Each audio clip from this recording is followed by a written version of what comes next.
The Tetris franchise stands as one of the most enduring and beloved video games of all time. A game that is as simple as it is addictive, Tetris has captivated generations of players across multiple platforms, proving that great gameplay transcends hardware, graphics, and trends. This block-stacking puzzle game has become one of the most recognizable video games in history, with a journey from a Soviet laboratory to global fame that remains one of the most fascinating stories in gaming. Tetris was born in 1984 in the Soviet Union during the height of the Cold War.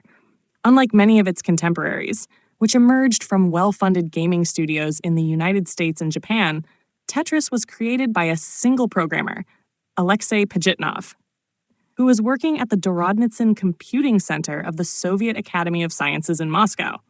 Pajitnov was a computer scientist specializing in artificial intelligence, but his love for puzzles ultimately led to the conception of Tetris. Pajitnov's inspiration for the game came from a traditional puzzle game called pentominoes, in which players arrange geometric shapes to fit into a particular pattern. However, instead of using 5-block shapes, Pajitnov simplified the concept to use tetrominoes, shapes made up of 4 squares. The name Tetris itself is a combination of tetra, meaning 4, and Pajitnov's favorite sport, tennis. Tetris was initially developed on an Electronica 60, a Soviet-built computer with limited graphical capabilities. Because the machine could not display actual graphics, Pajitnov used simple text characters to represent the falling tetrominoes. Despite its rudimentary presentation, the game was instantly engaging. It challenged players to manipulate falling shapes to create complete horizontal lines, which would then disappear, allowing for continuous gameplay. The game's endless nature and increasing speed made it highly addictive, and Pajitnov quickly recognized its potential. Tetris spread through the Soviet Union's computing community like wildfire. It was ported to the IBM PC by Dmitry Pavlovsky and Vadim Gerasimov, making it more accessible. Soon, it found its way beyond the Iron Curtain, capturing the attention of Robert Stein, a businessman who saw its commercial potential.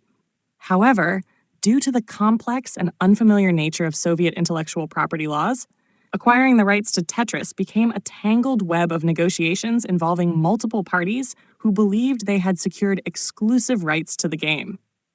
The battle for Tetris's distribution rights intensified in the late 1980s, with several companies, including Atari and Mirrorsoft, believing they had a claim to the title. However, the situation took a dramatic turn when Nintendo entered the picture. The gaming giant, preparing to launch the Game Boy, saw Tetris as the perfect title to accompany the handheld console. Nintendo negotiated with Elorg, a Soviet agency responsible for foreign software licensing, and ultimately secured the rights, leading to a fierce legal battle with other claimants. In the end, Nintendo emerged victorious, and Tetris became the pack-in title for the Game Boy in 1989. The release of Tetris on the Game Boy was a turning point in the game's history. It transformed Tetris from a cult hit into a global phenomenon. The game's simplistic yet infinitely replayable mechanics made it an ideal fit for handheld gaming, and it helped establish the Game Boy as a must-have device. Tetris became synonymous with mobile gaming, proving that a great game did not need cutting-edge graphics or complex narratives to be compelling. Throughout the 1990s and 2000s, Tetris continued to evolve, appearing on nearly every gaming platform imaginable. It was ported to home consoles like the Nintendo Entertainment System, Sega Genesis, and PlayStation. Arcade versions of the game flourished, and its presence in the gaming landscape remained strong, despite competition from increasingly sophisticated titles. The introduction of multiplayer modes and variations of the original gameplay kept the experience fresh for both new and veteran players. Tetris also played a role in scientific studies related to cognitive function and psychology. Researchers found that playing Tetris could enhance brain activity, improve spatial awareness, and even help in treating post-traumatic stress disorder.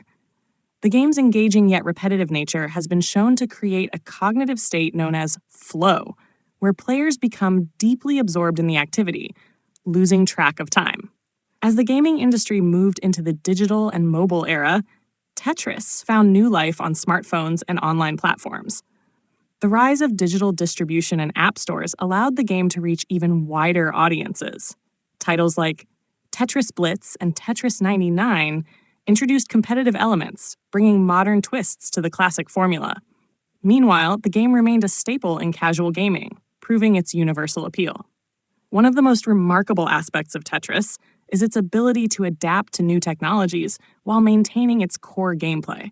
From the pixelated screens of the Game Boy to the high-definition displays of modern consoles, the essence of Tetris remains unchanged.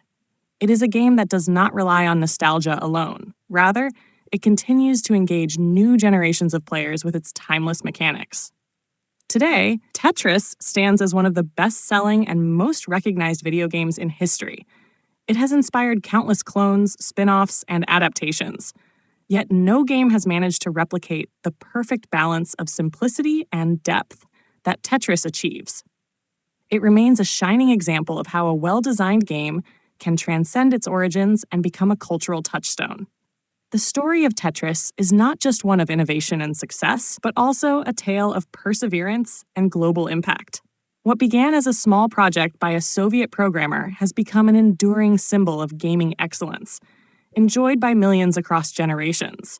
The endless puzzle of Tetris continues to challenge and entertain, proving that some games are truly timeless.